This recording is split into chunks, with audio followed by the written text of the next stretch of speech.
Good morning student. इससे पूर्व की क्लास में अपन ने टाइप्स ऑफ इंट्रामोलिकुलर फोर्सेस के बारे में पढ़ा था।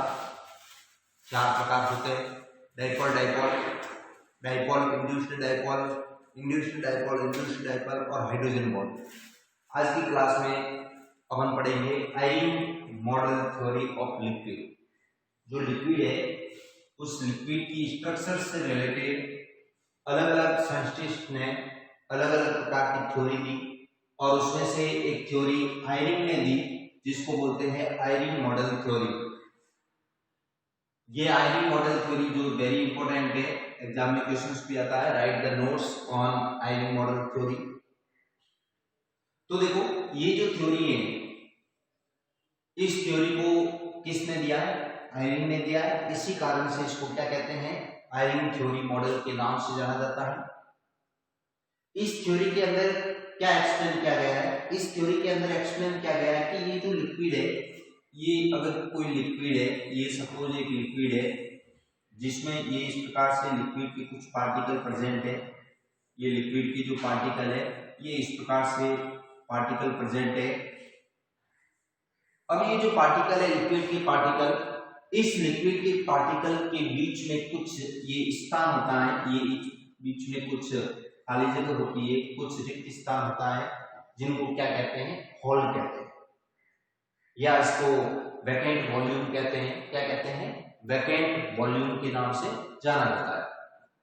तो ये जो होल है, इस होल के प्रेजेंट होते हैं। इसलिए सबसे पहले आयरिंग ने ये बताया कि लिक्विड का जो कुछ बिहेवियर है वो गैस के बिहेवियर के इक्वल होता है। कैसा होता है? गैस के बिहेवियर के इक्वल होता है। गैस में भी क्या होता है? ये इसी प्रकार से बीच में क्या होता है? वॉल्यूम वैकेंट होता है। और इस वॉल्यूम वैकेंट होने के कारण गैस के पार्टिकल इधर उधर क्या करते रहते हैं? मूवमेंट करते रहते हैं। तो इन्होंने जो है इसको किसके समान माना? गैस के कुछ समान माना।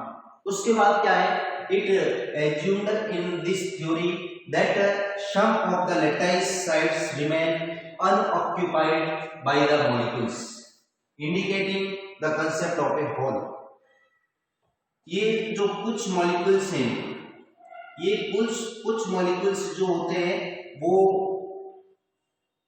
एक दूसरे से डिस्टेंस पर है और डिस्टेंस पर होने के कारण इसकी जो लैटिस है, ये जो पूरा लैटिस है, इस लैटिस के अंदर lattice sites remain unoccupied by molecules. Molecules के द्वारा कुछ पार्ट अनऑक्यूपाइड होते हैं, भरे हुए नहीं होते हैं, और भरे हुए नहीं होने के कारण वहां पर एक वैकेंट पोर्शन होता है और उसको किस नाम से जाना जाता है? होल के नाम से जाना जाता है। It is an established fact that the density decreases when a solid bends. अगर कोई ये सॉलिड है तो सॉलिड की जो डेंसिटी होती है वो डेंसिटी क्या होती है? हाई होती है। और लिक्विड की उससे लो होती है और गैस की उससे भी कम होती है। तो अगर कोई भी सॉलिड है और उस सॉलिड को क्या किया जाए? मेल्ट कर दिया जाए। इसको गर्म करोगे, मेल्ट करोगे, तो उसको मेल्ट करने के साथ साथ इसकी डेंसिटी क्या होती जाती है? कम होती जाती है। इसी प्रकार से अगर ये लिक्विड है, उस लिक्विड को भी आप क्या करोगे? मेल्ट करोगे। तो मेल्ट करने पर इसके जो पार्टिकल हैं वो किस में कन्वर्ट होना शुरू हो जाएंगे? गैसीय पार्टिकल में कन्वर्ट होना शुरू हो जाएंगे। मतलब यूं कह सकते हैं कि इसकी डेंसिटी में भी क्या आती है? कमी आती है। जैसे जैसे आप इसको गर्म करोगे, इसको आप हीट दोगे, हीट देने के साथ साथ इसकी डेंसिटी में क्या आ जाती है? कमी आ जाती है। It is also been confirmed on the basis of diffraction experiment. उसने एक एक्सपेरिमेंट किया, इसने आयरिंग ने कौन सा एक्सपेरिमेंट किया? Diffraction experiment. और उस डिफ्रैक्शन एक्सपेरिमेंट के थ्रू क्या बताया? देखो, the number of nearest neighbouring molecules also decrease when the solid melts. इसने क्या बताया कि ये जैसे कि कोई पार्टिकल है, ये इस प्रकार से एक दूसरे की क्लोज है। अगर इसको गर्म किया जाए, अगर इसको मेल्ट करते हैं, इसको गर्म करते हैं, तो गर्म करने पर क्या है?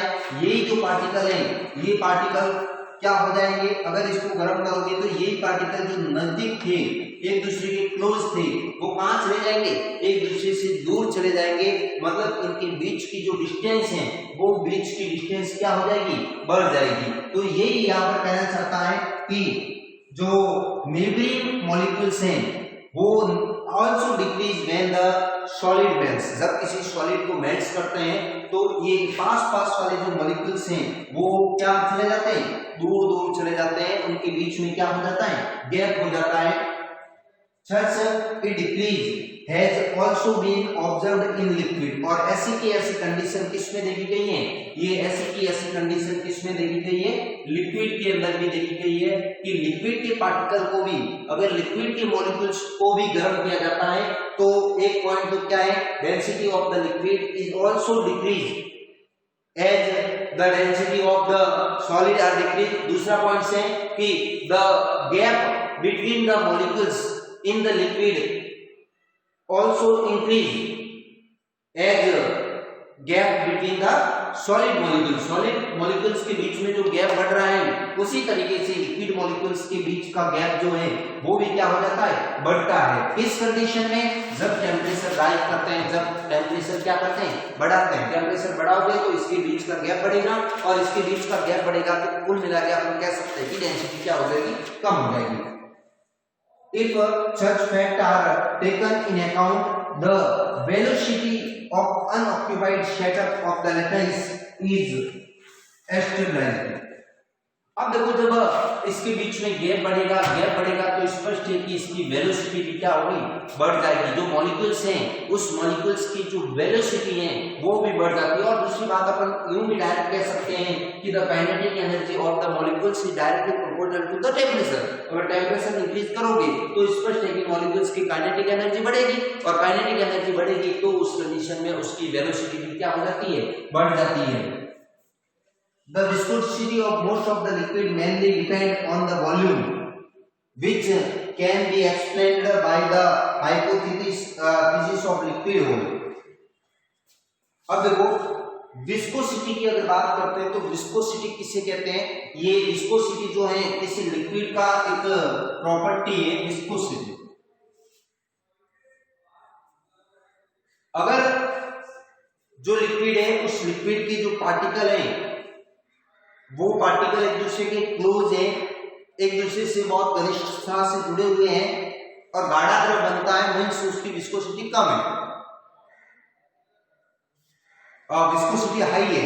और अगर पतला द्रव है तो उसकी विस्कोसिटी क्या होगी, कम। तो वेलोसिटी जिसकी अधिक होगी उसकी विस्कोसिटी क्या होगी, कम होगी, और जिसकी वेलोसिटी कम होगी उसकी विस्कोसिटी क्या होती है, अधिक होती है। तो विस्कोसिटी को भी इसी थ्योरी के द्वारा समझाया जा सकता है। जैसे जैसे आप तापमान बढ़ाओगे वैसे वैसे उसकी विस्कोसिटी कम होती जाएगी, और विस्कोसिटी में कमी होने के कारण उसकी जो वेलोसिटी है वो वेलोसिटी क्या हो जाती है, बढ़ जाती है।